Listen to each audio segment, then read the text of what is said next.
বাঘ আর শিয়ালের গল্প। একদিন গভীর জঙ্গলে এক ভয়ঙ্কর বাঘ বাস করত। সবাই তাকে খুব ভয় পেত। কিন্তু বাঘটি ছিল খুব অলস, শিকার করতে তার একদম মন চাইত না।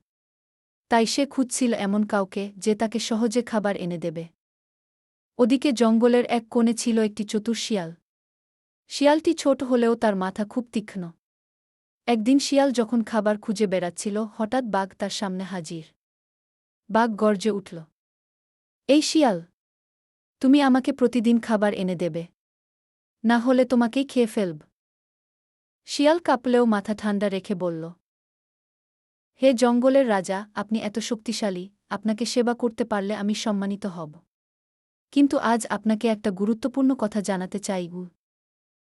বাঘ অবাক হয়ে বলল, কি কথা? শিয়াল বলল, এই জঙ্গলে আরেকটা বাঘ এসেছে। সে বলে সেই নাকি জঙ্গলের আসল রাজা। এ কথা শুনে বাঘের চোখ রাগে লাল হয়ে গেল। কোথায় সে? আমাকে দেখাও। শিয়াল বলল, চলুন আমি দেখাই।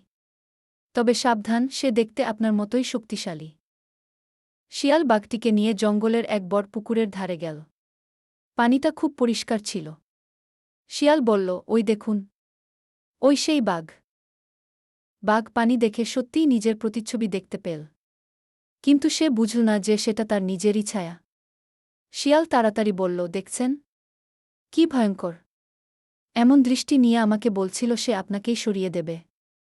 রাগে ফুপিয়ে উঠল বাঘ। সে গর্জে উঠল, আমি তাকে এখনই শেষ করে দেব। এ বলে বাঘ পানি লক্ষ্য করে ঝাঁপিয়ে পড়ল, ধপ। পানিতে পড়ে গিয়ে সে ভিজে নাকমুখ সব ভরাট হয়ে গেল। অনেকক্ষণ চেষ্টা করেও সে একটু আরও বাঘটাকে ধরতে পারল না, বরং নিজেই হাঁপাতে লাগল। পানির বাইরে উঠে এসে বাঘ লজ্জায় চুপ হয়ে গেল। শিয়াল পাশে এসে বলল, মহারাজ, আপনি চাইলে আমি প্রতিদিন আপনাকে খাবার এনে দেব, তবে এমন ঝুঁকি নেবেন না। বাঘ আর কিছু বলল না, মাথা নিচু করে চলে গেল। আর সেদিন থেকে সে শিয়ালের সঙ্গে ভালো ব্যবহার করতে লাগল। শিয়ালও নিজের বুদ্ধি দিয়ে জঙ্গলে শান্তিতে দিন কাটাতে থাকল। নৈতিক শিক্ষা। অলসতা ও অহংকার মানুষকে বা বাঘটিকে সমস্যায় ফেলে দেয়। আর বুদ্ধি সবসময় শক্তিকে হারাতে পারে।